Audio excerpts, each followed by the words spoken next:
Hello children, कैसा रहा आपका कल का क्विज? काफी इंटरेस्टिंग क्वेश्चंस थे ना। तो आइए आज डिस्कस करते हैं साइंस के वो 5 क्वेश्चंस और देखते हैं कि उनके सही जवाब क्या थे।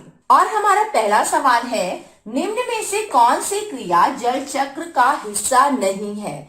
Which of the following process is not a part of water cycle? Option 1 बादल बनना, क्लाउड फॉर्मेशन। सेकेंड वर्षा यानी कि रेन। थर्ड जीवों द्वारा जल पीना, water consumption by the living beings. Fourth सूर्य यानी कि सन। और आज डिस्कस इन लेक्चर 3, हमने लेक्चर 3 में जल चक्र डिस्कस किया था। अगर आप इस पार्ट की वीडियोस देखें तो लेक्चर 3 में आपको जो है नजर आएगा जल चक्र, जिसमें हमने डिस्कस किया था वाष्पन, संघनन, और संघनन की वजह से क्लाउड्स बन रहे थे और क्लाउड्स का जो रिजल्ट था वो क्या थी? वर्षा। और क्योंकि ये प्रोसेस बिना सूर्य के तो हो ही नहीं सकता, तो इसका मतलब सूर्य तो जो था उसका अल्टीमेट सोर्स था ही इस प्रोसेस का। तो क्या गलत हुआ इसमें से? जीवों द्वारा जल का पीना यानी कि water consumption by the living beings. और हमारा सेकंड क्वेश्चन है, जल वाष्प के संघनन के क्या परिणाम होते हैं?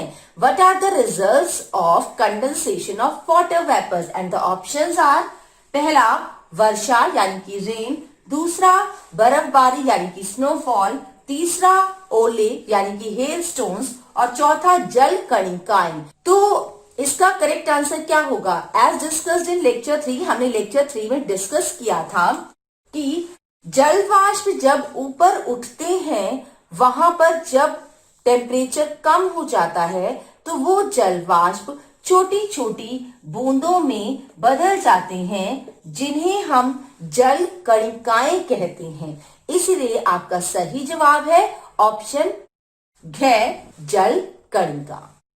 क्वेश्चन नंबर 3, डैश के कारण सर्दियों में गाड़ी की गति धीमी हो जाती है। The question is कि speed of vehicles slow down in winters due to, first option बादलों के कारण यानी कि क्लाउड फॉर्मेशन के कारण, सेकेंड कोहरे के कारण यानी कि फॉग के कारण, थर्ड धुंध के कारण यानी कि मिस्ट के कारण, और फोर्थ ख और ग दोनों यानी कि बी और सी दोनों ही ऑप्शन इसमें आएंगी।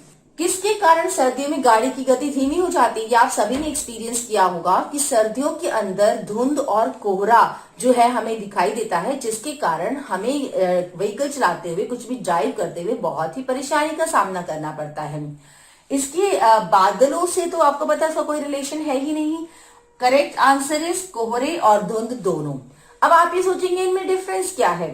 डिफरेंस ये है, जो कोहरा होता है वो ज्यादा घना होता है यानी कि ज्यादा डेंस होता है धुंध से, और सिमिलैरिटी तो आपको पता ही है कि दोनों ही जो है वो संघनित जल वाष्प हैं, यानी कि हमारी पृथ्वी की सतह पर पानी की रुकी हुई ठहरी हुई बूंदें हैं।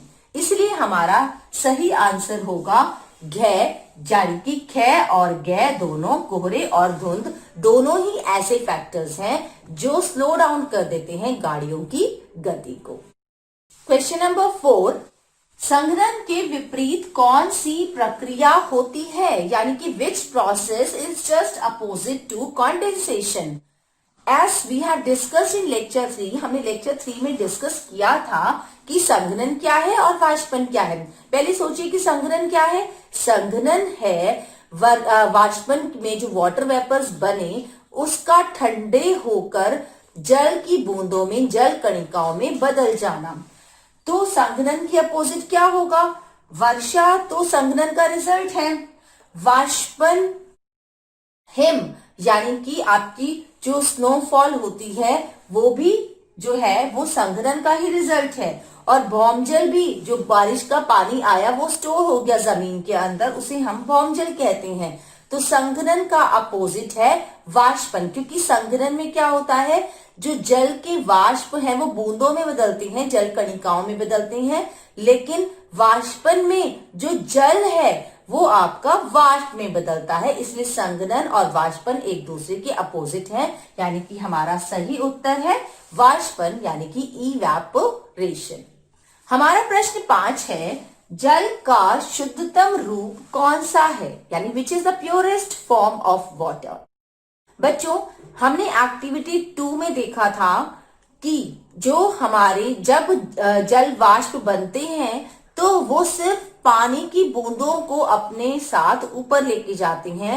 जो इम्प्योरिटीज होती हैं, जैसे कि हमने एक्टिविटी वीडियो में प्रूव किया था कि जो सॉल्ट्स थे, जो लवण थे, वो सब नीचे रह गए, यानी कि अशुद्धियां नीचे रह जाती हैं और जल वाष्प में होता है शुद्ध जल। और वो जल वाष्प जब ऊपर उठते हैं, जल कणिकाएं बनाते हैं, संघनित होकर वो बादलों का रूप लेती हैं और बादल फिर हमें उस जल को वर्षा के रूप में वापस लौटाते हैं। इसका मतलब जो प्योरेस्ट फॉर्म ऑफ वाटर है वो क्या है, रेन वाटर, यानी वर्षा का जल। तो इसमें आपका सही उत्तर होगा कै भाग, यानी वर्षा जल, दैट इज रेन वाटर। हमारा सेकंड ऑप्शन था नदी का जल, थर्ड ऑप्शन है समुद्र जल और फोर्थ ऑप्शन है भौम जल। इन तीनों में ही पानी में इंप्योरिटीज होती हैं, सॉल्ट्स होते हैं, लेकिन जो वर्षा का जल है वो हमारे जल का शुद्धतम रूप है। तो बच्चों, आज के लिए इतना ही। आई एम श्योर आपके इस क्विज के डाउट्स बिल्कुल क्लियर हो गए होंगे। हम जल्दी ही मिलेंगे अपने नेक्स्ट सॉल्यूशन वीडियो के साथ। All the best for your next quiz. Thank you. NTPC Faridabad and Chief Minister's Good Governance Associates Program with Star Teachers of Faridabad.